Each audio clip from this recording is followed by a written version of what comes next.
Bonjour tout le monde. Nous sommes donc sur la chaîne Au cœur des nombres et cela fait très longtemps, un long moment que je n'ai pas fait de vidéo pour cause de déménagement. Voilà, fin octobre, j'ai déménagé, je me suis installée, il y a eu des petits soucis de santé sur mon compagnon et j'ai pas pu faire les vidéos comme je voulais les faire. C'est pas grave. Aujourd'hui, il est temps. Alors, le décor est pas tout à fait terminé. C'est un petit peu un atelier. Je vis dans un atelier pour le travail et ça me convient très bien pour le moment. Et puis le reste se fera gentiment, doucement. Aujourd'hui, je voulais vous parler des années personnelles qui vont rythmer nos vies, vos vies, déterminer les énergies au niveau du temps, au niveau du timing, au niveau des énergies, au niveau de tout. C'est-à-dire, elles vont décrypter l'ensemble de votre année, de l'année en cours, en fonction alors la santé, il y a le physique, évidemment, c'est un sujet qui est délicat comment je dirais, à décrire avec les noms, on peut avoir toutes les problématiques de la Terre à travers les nombres, donc voilà, mais on peut donc avoir le relationnel, l'émotionnel, le professionnel, le personnel, déménagement, pas déménagement, achat, pas achat, enfin bref, on peut à peu près tout lire. En général, moi, quand je décris les énergies, si vraiment on a une question qui vous taraude et que j'ai pas une réponse suffisamment précise, que j'ai pas une réponse suffisamment précise à vous donner, donc à ce compte-là, je prends les arcanes de tarot et on fait un tirage de cartes tout simplement qui vient nous éclairer sur sur le programme, sur les énergies.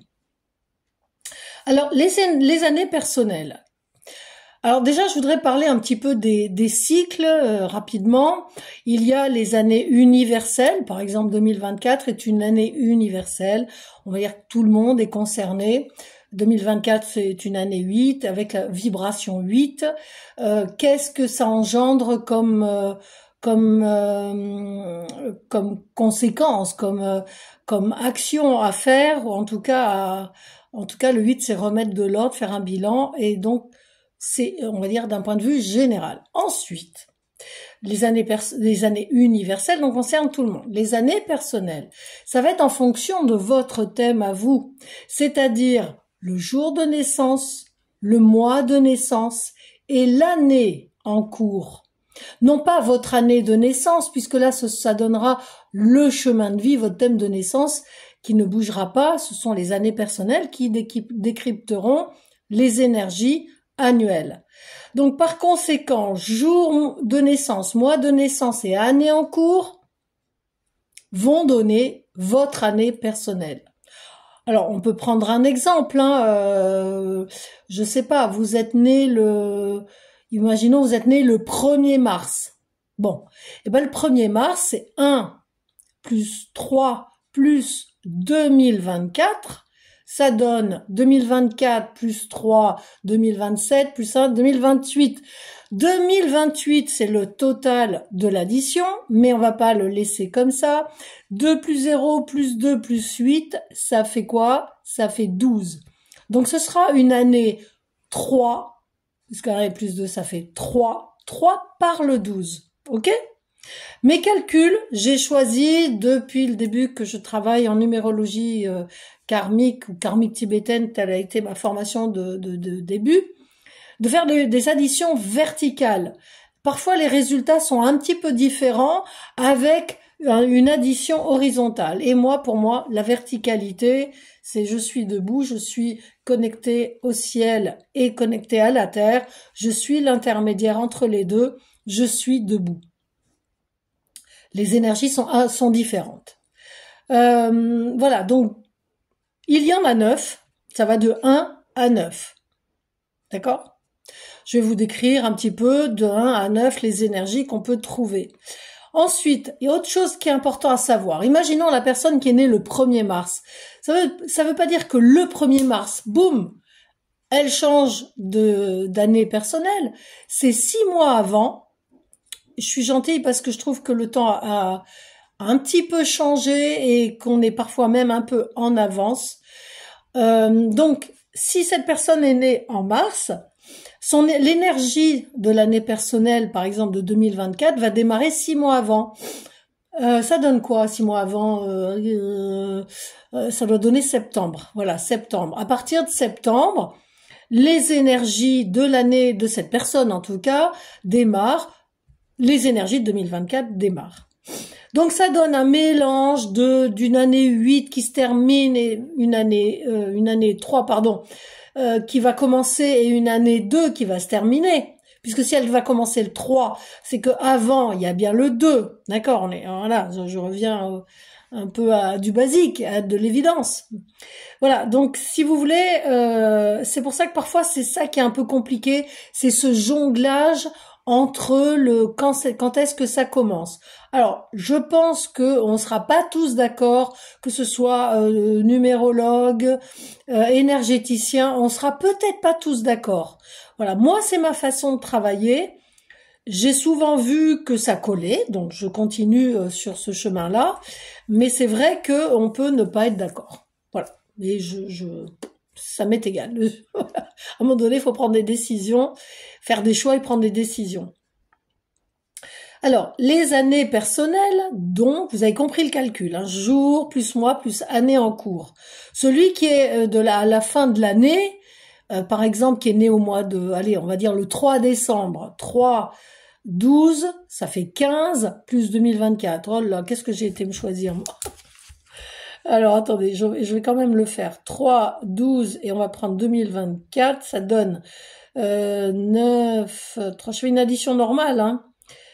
14, 5. Ok, donc le résultat de 3 plus 12 plus 2024, ça donne 2039. 2039, c'est 2 plus 0 plus 3 plus 9, ça donne 14. Je note le 14, c'est une indication vraiment cruciale et qui va déterminer des énergies aussi, évidemment, et qu'on va réduire aussi en 5. Donc c'est une année personnelle pour cette personne-là, 5 par le 14. Et comme ça va démarrer 6 mois avant, et ben 6 mois, 3 décembre moins 6, ça fait 3 juin. Alors on n'est pas, vous voyez, vous avez bien compris, c'est pas le 3 juin, boum. Non, c'est gentiment, doucement, quelques mois, des fois, quelques mois avant. Bon, ça c'est au niveau du calcul. Ensuite, au niveau des énergies, on va démarrer par le 1 et on va clôturer par le 9. C'est des cycles de 9. Comme 9 mois de grossesse, nous, c'est 9 années. Pourquoi 9 ? Ben parce que c'est un cycle lent, un cycle, on va dire, saturnien, mais qui va déterminer un début et une fin. Le 1 commence, c'est-à-dire dès l'instant que vous êtes en année 1, vous démarrez quelque chose, vous commencez, vous initiez, vous faites les premiers pas. Donc ça veut dire que tout ce que vous allez faire dans cette année peut être quelque chose que vous découvrez. On ne sait pas comment on va faire, mais en tout cas, avec du 1, c'est les premiers pas. Donc il y a une énergie normalement plutôt dynamique, qui va de l'avant, qui est plutôt curieuse, qui est dans la créativité, tout ce qui est lié au 1, évidemment. Et puis c'est aussi le 1, c'est je, c'est moi. C'est moi, c'est pas, on n'est pas dans le 2, on est dans du 1. Donc je me prends en main, je fais ceci, je fais cela, et c'est bon pour moi a priori. L'énergie qu'on va mettre en début de cycle est importante. C'est comme si on met une énergie dans quelque chose. Alors on a le droit, puisque c'est une année 1, qu'on est un peu débutant, on a le droit de tomber, de se dire ah non, bah non, finalement j'aime pas trop ça, ou alors je sais pas faire. Et alors, on va apprendre, on va persévérer ou pas. Alors, parfois, avant le 1, il y a du 10. Donc quand il y a du 10, on nous invite, les énergies vous invitent à aller dans la nouveauté, à vous centrer sur vous, à enclencher quelque chose, potentiellement avoir des déclics qui vont vous permettre de, à un moment donné, ça va le faire. Ça le fait pas, c'est pas grave. Il y a peut-être un moment où justement il y aura ce déclic. Alors le mois d'octobre est un mois 10, est un mois de déclic. Janvier est un mois d'élan. Vous voyez ce que je veux dire? Donc, mais énergétiquement, on peut aller chercher dans plein d'énergies. Hein. Les énergies du printemps, c'est pareil, c'est des énergies qui boostent. Bon, ça c'est pour l'année personnelle 1. Et puis après le 1, on a le 2. Les années personnelles 2, et ben là on est en 2, c'est-à-dire il y a un binôme. C'est le couple, c'est le duo, c'est les partenariats, c'est les associations, c'est les études, c'est potentiellement des signatures de contrats, c'est potentiellement aussi développer son intuition, c'est aussi le côté peut-être être maman, ou vous en tant que maman, ou vous avec votre maman, vous dans le couple, dans le 2, vous avec un partenaire, avec une association potentielle. Dans le 2, on a aussi la difficulté du 2, puisqu'on a tous les possibles positifs et le négatif qui va avec. Alors, potentiellement, le 2, ça sera la dualité, par exemple, où je n'ai pas envie d'obéir ou de me soumettre, ou au contraire, je dois me soumettre, ou je veux me soumettre, ou je me laisse me soumettre. Alors, tout ça, c'est beaucoup d'informations, évidemment, ça se décrypte. Hein. Vous comprenez bien qu'il n'y a pas qu'un calcul, il y a tout un ensemble de calculs et de combinaisons qui vont montrer les énergies. Après, c'est un numérologue adapté qui va vous les décrypter. Donc, quand on a du 11 avant le 2, par exemple, on va avoir des énergies, et c'est la puissance du maître nombre. Le 11. C'est un maître nombre qui donne des énergies de connexion et d'inspiration vraiment très importantes. Ça veut dire que si j'écoute mon intuition, si j'écoute, je fais ce que je ressens, je vais peut-être je vais avoir développé déjà ma sensibilité, mon intuition, ma médiumnité. Peut-être que je vais être apte à écrire quelque chose, à écrire des textes. Peut-être que je vais faire de l'écriture intuitive ou inspirée. Peut-être que ça va me permettre aussi, dans le 2, de travailler mon couple intérieur et le couple extérieur. Hein, le 2, le yin, le yang. Qu'est-ce qu'on va avoir? C'est déjà pas mal. Potentiellement, en tout cas, c'est plutôt un nombre féminin, le 2, un nombre pair, un nombre féminin, un nombre plutôt réceptif. Voilà, c'est plus à l'intérieur, de l'extérieur vers l'intérieur. Tous les nombres impairs décrivent une énergie masculine de l'intérieur vers l'extérieur. C'est la force centrifuge et l'autre, c'est la force centripète. Je poursuis avec l'année 3. Alors, une année 3, c'est une année de communication, alors d'expression, de créativité. Potentiellement, vous avez démarré quelque chose, comment je veux dire, vous peaufinez avec le 2. En 3, imaginons, tiens, on débute en 1, on débute l'écriture d'un livre. En 2, on écrit vraiment, même bien connecté. En 3, écoutez, il va falloir communiquer, donc on va trouver un éditeur qui va nous permettre de vraiment de sortir. C'est un peu comme le 3, c'est comme le mois de mars, c'est le printemps, il y a les choses qui éclosent. Donc ça vous donne quelque chose qui va émerger, comme une naissance, une création, une créativité. Donc quelque chose, c'est des années importantes, 3, où aussi on va rencontrer des gens potentiellement, on va parler, on va communiquer. C'est vraiment le 3, la communication, l'expression. Quand il y a du 12, ça change un peu la donne, dans le sens où je n'arrive pas à... Parce que le 12 peut incarner un blocage, c'est pas le moment où je n'y arrive pas. Alors si je n'y arrive pas, est-ce que c'est moi qui m'empêche est-ce que j'ai des doutes, est-ce que je me questionne, c'est trop mental, parce que le 3, on est dans le mental, et que du coup, je me fais des nœuds dans ma tête, etc. Or, le 12 nous indiquerait potentiellement d'accepter, d'accueillir les choses telles qu'elles sont, sans trop, avec l'esprit serein, sans trop se prendre la tête, sans trop se poser de questions, et d'accueillir les choses qui sont là et qui viennent, ou c'est aussi écouter, pas son mental, écouter. Vous savez, quand on dit j'aurais dû m'écouter, Eh ben voilà. Donc quand on le fait pas, parfois, eh ben ça crée des nœuds et des blocages. Donc parfois le 12 est un entre-deux un peu inconfortable. C'est ainsi, en tout cas, c'est le 13 qui va finir de clôturer ce 12. Alors, autant on peut avoir des nœuds avec le 12, autant le 13 va les couper. Et là, je vais vous parler de l'année 4. Une année 4 toute seule, c'est une année où on pose des choses. Le 4, c'est le carré, c'est stable, c'est sécurisant, c'est routinier, c'est aussi se positionner, s'affirmer, c'est avoir une posture assez stable. Maintenant, c'est des années par lesquelles on doit passer, c'est des années importantes qui vont déterminer aussi, c'est là qu'on pose les bases, qui vont déterminer l'année 8, c'est-à-dire si on n'a pas bien travaillé en année 4, le bilan de l'année 8, 4 ans plus tard, risque d'être un peu maigre. Donc c'est important de bien faire les choses, de s'appliquer, même si c'est laborieux, qu'on n'aime pas trop faire, que c'est pénible, que bon, voilà.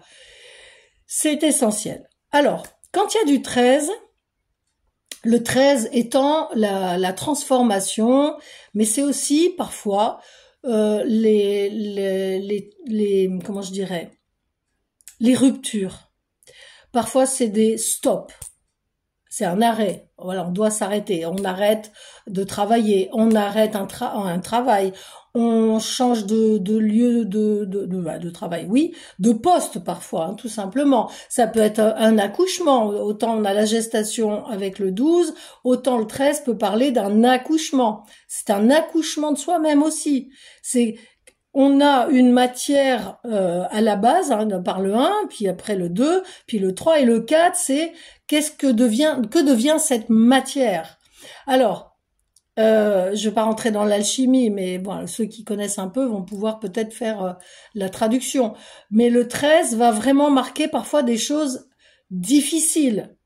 C'est quand je vous ai parlé du 4 qui était laborieux, le 13, c'est vraiment quelque chose, l'expression que bon, c'est pas très correct de le dire comme ça, c'est d'en chier, c'est d'en baver, tout simplement. Donc ça peut être des années compliquées parce qu'on va nous demander un travail sur soi, un travailler, mais travailler correctement. Vous savez, il y a le fond et il y a la forme.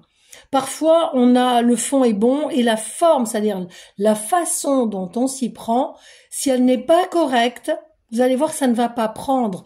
Or, le 13, ça va produire quelque chose. Tout travail produit quelque chose. Le 13, c'est 10 plus 3. 3, c'est une création. Donc, en travaillant, qu'est-ce que cela va produire? Si ça n'est pas productif, c'est qu'il y a quelque chose qui ne va pas dans ma façon de faire. Si je commence à bâtir la maison par le toit, alors qu'il faut commencer par les fondations, vous comprenez que ça va être un petit peu déglingos le truc. Bien. Alors, vous avez compris l'importance, ça peut être aussi des ruptures, c'est rupture familiale quand il y a du 18 par exemple, rupture avec un amoureux, une amoureuse. Voilà, c'est potentiellement 13-4, c'est pas simple à vivre. Ça peut être aussi les deuils, la mort de quelque chose, la mort de quelqu'un. Bien. Changement de programme, on bascule sur le 5, on va être à la moitié du parcours, entre le 1 et le 9, on a le 5 qui est quasi au milieu, et le 5 qui incarne le mouvement, le changement, la liberté. C'est le contraire du 5 presque, c'est de l'air, voilà, ça y est. Je ressens comme une envie de liberté, une envie, ça veut pas dire qu'on va se sentir libre. L'envie de liberté ne veut pas dire se sentir libre. Donc le but étant d'être dans le mouvement. Autant dans le corps, le 4, on va être dans le corps et on peut être mal à l'aise dans le corps physique, avec le dos, notamment avec le 13. Autant dans le 14, dans le 5, on a tout ce qui est dans le mouvement. Parce que le mouvement, c'est la vie. C'est aussi, avec du 14, quand on a du 14, je vais vous faire le mélange des deux, d'ailleurs le 14, c'est le mélange. C'est de l'air, j'ai besoin d'air, j'ai besoin de respirer, j'ai besoin d'avoir des moments de liberté, j'ai besoin de prendre soin de moi, j'ai besoin de me sentir mieux, on va être dans le bien-être. Le 5 apporte parfois des bénédictions, des rencontres importantes, que ce soit amoureuses ou non. C'est des années de rencontres, comme le 12. On a un petit peu des similitudes. Mais dans le 14, on a vraiment quelque chose, on est sur la même longueur d'onde. Quand on parle, on se comprend, on est sur la même longueur d'onde. Qu'est-ce qu'on peut avoir ensuite avec le 14-5? C'est des années de recherche. On va rechercher le mieux-être, on va rechercher la paix, la guérison. Voilà. Donc peut-être qu'on aura besoin d'aller voir un médecin, des médecins, des spécialistes. Peut-être que c'est aussi la transmission. Peut-être que quand on transmet, on fait du bien aux gens. Le but, ce sera ça, de faire du bien. Et puis on avance. On va aller dans du 6. Alors le 6, c'est tout ce qui va concerner les choix, le service, les responsabilités, l'engagement et l'amour. Quelque part, j'ai rencontré en 5, en 6, je vis l'amour.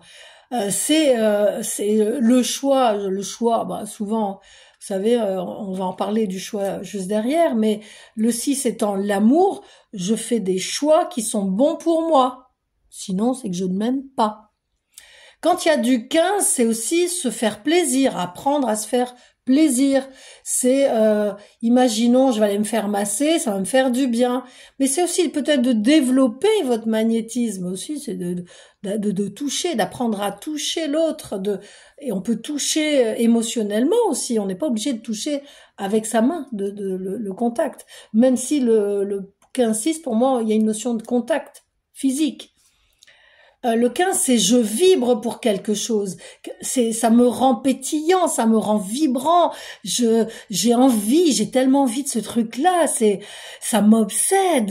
Voilà. Mais là, le problème de l'obsession, c'est que on va focaliser sur un truc et puis que peut-être qu'on va passer à côté d'autre chose. En tout cas, le 15, c'est une énergie feu qui peut nous emballer, nous enflammer et ne pas voir justement que on va devenir esclave de quelque chose on se laisse manipuler consciemment ou inconsciemment. Voilà. L'amour, parfois, attention, on peut soi-même manipuler l'autre pour être aimé ou être manipulable, justement. Alors, c'est des années qui sont belles, qui sont plutôt harmonieuses, avec le sens du social, du sociable. Là, on a des contacts, on a des amis, un réseau, on est bien dedans, et ça nous fait du bien, ça vibre bien. Côté négatif, je vous l'ai dit, c'est la manipulation, la tromperie, etc. Ensuite, on va basculer dans le 7. Les années 7, normalement, sont des années d'introspection. On va utiliser sa matière grise pour avancer. Très bien. Donc ma matière grise, mon cerveau va me donner des informations et du coup je vais prendre une direction, je vais aller dans cette voie, dans cette direction. Le 7 étant la spiritualité, la sagesse et la connaissance.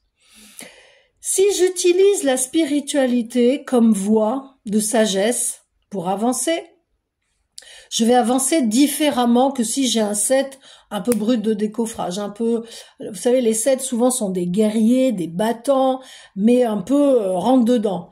Alors, je peux rentrer dedans, c'est une méthode, il y a pas de souci avec ça. Mais le 7 va me permettre justement d'avoir cette sagesse à l'intérieur, d'avoir l'esprit serein. J'ai les neurones, j'ai la matière grise, tout ça, mais j'ai besoin aussi de temps en temps d'être peut-être, comment je dirais, en retrait, de faire peut-être plus de méditation, d'être un peu parfois enfermé d'ailleurs, mais c'est pour mieux repartir vers l'extérieur et pour mieux me diriger, pour mieux poser des actions. Quand on a le 16 qui est avant le 7, alors là, ça change tout. C'est que le 16, lui, il bouscule les choses. C'est-à-dire qu'on risque d'être bousculé. Peut-être qu'on sera tourmenté dans notre tête. Peut-être qu'on aura 10 000 questions. Peut-être qu'on aura des peurs qui vont se réveiller. Peut-être nos croyances vont nous ficher le bazar dans la tête. En tout cas, le 16 peut apporter de toute façon des événements qui peuvent vous bousculer, parfois inattendus. Le 16, c'est un peu, boum, ça vous tombe dessus et on s'y attend pas et on reste comme de ronde-flanc. Donc le 16, qui peut être surprenant positivement, bien évidemment, mais aussi négativement, c'est-à-dire avec un peu plus de choc, hein, ça peut être un vrai chaos, le 16. Le 16 nous invite de toute façon à accueillir les bouleversements avec, comment je dirais,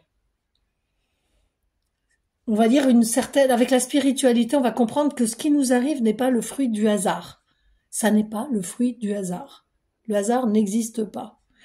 En tout cas, je crois pas au hasard. On a comment on appelle, des synchronicités, et ça, ok.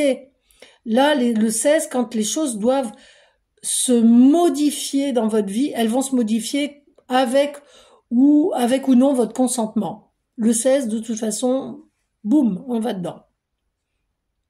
C'est aussi parfois se rebeller. C'est-à-dire, j'en ai ras-le-bol, ça me prend la tête, j'en ai ras-le-bol, je vais péter un câble.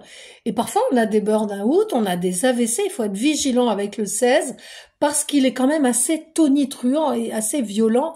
Il arrive comme ça. Donc, ce qui peut aussi le décrypter, enfin, on peut le retrouver aussi dans le moi personnel. Ça, j'en parlerai dans une autre vidéo. Le moi personnel va donner les énergies sur un mois en particulier. Et quand on a du 16 sur un mois, votre année personnelle va être en année 7 par le 16. On peut trouver, grâce au mois personnel, le mois qui risque d'être un peu perturbateur. Ok ? Ensuite, on arrive à ce fameux 8 dont je parlais en année 4. Ce 8-là, comme 2024, là, cette année, va être très important dans le sens où on est censé faire un bilan. On a passé toutes ces années-là, on a avancé, et le 8, c'est OK. Est-ce que dans ma vie ressemble à ce que j'ai envie de vivre? C'est le bilan, hein, c'est dans tous les domaines de votre vie, le bilan amoureux, affectif, relationnel, familial, personnel, professionnel, à tous les niveaux, tout va être passé au crible. Le 8 est assez exigeant. Ça veut dire que s'il y a des dossiers qui vous plaisent pas, que vous avez mis dans un tiroir et que vous dites non, bon, celui-là, on va l'oublier, croyez-moi, il n'y a pas à l'oublier en année 8, il va se rappeler à vous d'une façon ou d'une autre. Vous allez être confronté à des situations, vous allez être obligé de régler les choses. Les 8 sont des années de décision importantes, vraiment importantes. Tout ça, c'est dans le but de remettre de l'ordre dans votre vie, hein, pour trouver l'équilibre. Donc, c'est des années, pour moi, primordiales. Voilà, celle-ci, si on s'applique pas en année 8, ça risque de vraiment d'apporter des choses pas très agréables à vivre pour la suite. Donc, quand on a du 8, on comprend que on va aussi travailler la confiance en soi, le respect de soi, l'estime de soi. Si je n'ai pas assez d'estime de moi-même, que j'ai pas conscience de ma valeur, je pense que je vais être plutôt la victime.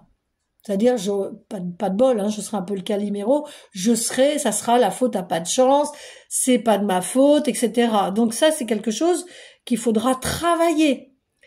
Vous ne pouvez pas dire c'est pas de ma faute, vous avez fait des choses, vous avez pensé des choses qui vont vous attirer des situations qui correspondent à ce que vous avez finalement attiré en faisant des choix auparavant. Donc, vous avez semé, vous récoltez, finalement, c'est un peu ça. Donc, attention, les années 8 peuvent être assez sévères, hein, on n'est pas dans la demi-dentelle, dans la demi-mesure. La justice divine, quand elle frappe, si c'est le moment que vraiment vous fassiez des changements dans votre vie, la justice divine est assez sévère. La justice des hommes peut s'y mettre aussi. Des procès, potentiellement, des choses pas très graves, des amendes. Donc, attention au niveau financier, ça va être important. À une certaine, retrouver votre autorité, votre souveraineté. Quand il y a du 17, alors, il y a Heureusement, le 17 apporte son lot de protection. Hein, c'est l'étoile, le 17 dans le tarot, la bonne étoile, les protections. Mais c'est aussi de savoir où est votre place, où se situe votre place. Il y a une notion d'orientation. Imaginons que j'ai un travail qui me plaît pas et je me sens pas bien dedans et j'ai envie de changer d'orientation. Donc je vais décider et je prends la décision de démissionner ou de faire une rupture conventionnelle. Ça colle tout à fait bien. C'est aussi pas potentiellement, c'est le moment de la retraite. Oui, paf, retraite, c'est officiel. Il va falloir que je trouve ma place parce que je ne serai plus socialement à la même place. Qu'est-ce que je vais devenir? Est-ce qu'on va m'oublier? Est-ce que je vais être transparente? Je vais plus exister? Non. Donc ça va être de trouver votre place. C'est des exemples, hein. C'est vraiment, je cible. Il y a évidemment d'autres choses qui peuvent, d'autres informations qui peuvent être en présence. Et puis on arrive à la dernière année, l'année 9, qui va clôturer tout le cycle, mettre un terme, un achèvement. C'est un passage, le 9. Hein, c'est comme l'enfant qui va naître. Voilà, c'est un passage vers l'année 1, on recommence. Donc ce 9-là vient clôturer, terminer quelque chose. Donc si vous n'avez pas fini en année 8, en année 9, on ferme le bouquin, en tout cas on ferme le chapitre, pas le bouquin. Le bouquin, c'est quand on décède, hein, ça peut être effectivement symbole de fin, de terminaison, mais souvent c'est un chapitre qui se ferme, et d'ailleurs 2025 sera une année 9, il va y avoir la fin d'un chapitre. Alors, souvent, on est mis à l'épreuve émotionnellement, on est mis à l'épreuve face à les choses qu'on est censé terminer. Vous savez, quand on s'accroche un peu, mais non, là, et si, en fait, il faut se détacher et laisser les choses partir. Celles qui doivent partir, de toute façon, partiront, qu'on le veuille ou non. Donc, si on s'accroche à quelque chose qui est destiné à s'arrêter ou à se terminer, on va un petit peu avoir bobo. Donc, je vous invite en année 9, même si ça paraît long et lent, parfois le 9, parfois paraît interminable, parfois ça passe vite, mais parfois c'est lent. Comme on a des épreuves, ça paraît plus lent. On se dit, oh, mais vivement que cette année se termine. J'espère que ça va pas être ça pour 2025, parce que les énergies de 2025 vont démarrer en juillet 2024, hein, donc ça veut dire que ça peut nous paraître très long, cette fameuse année 9 de terminaison. Voilà. Quand il y a du 18 avant le 9, on va être touché là sur la famille, sur l'émotionnel, sur l'invisible, l'au-delà, donc potentiellement les défunts, les mémoires du passé, les mémoires transgénérationnelles, les mémoires karmiques. Donc là, on va s'intéresser à des choses beaucoup plus profondes intérieures et éviter de se noyer dans trop d'émotions, trop d'eau. C'est le symbole du 18, l'eau, les émotions. On évite la dépression aussi, c'est-à-dire de se laisser glouglou aller toucher le fond de l'eau. Si on touche le fond, à un moment donné, il faut remonter. Et c'est potentiellement l'énergie du 1 qui va permettre justement de se rebooster, de remonter. Voilà. J'espère que cette petite vidéo va vous éclairer un petit peu sur les énergies que vous allez vivre, par lesquelles vous devez passer de toute façon. Si vous avez des soucis de compréhension au niveau des calculs, n'hésitez pas à revenir vers moi. Je propose des stages régulièrement. On peut cibler aussi des ateliers sur ce type de calcul et d'énergie, hein, que ce soit personnel ou pour apprendre à faire pour les autres. Je prépare d'autres vidéos, donc notamment sur les séries de nombres, hein, par exemple 1, 1, 1, 2, 2, 2, les heures miroirs, etc. Je vais préparer ça et je vais vous les transmettre via YouTube et aussi sur la Gazette de Claire, ma chaîne Facebook, sur laquelle vous pouvez me retrouver quasi quotidiennement pour les éphémérides. Voilà, cette vidéo est à présent terminée, j'espère qu'elle vous aura plu. N'hésitez pas à mettre des petits pouces comme quoi vous avez aimé, n'hésitez pas à mettre des commentaires, et si par malheur j'ai oublié des choses, n'hésitez pas à faire des demandes ou à mettre des petites remarques. des petites remarques gentilles, c'est toujours plus agréable et ça permet de se remettre en question aussi de façon plus douce. Voilà. Je vous souhaite plein de belles choses. On se retrouve très vite. Au revoir.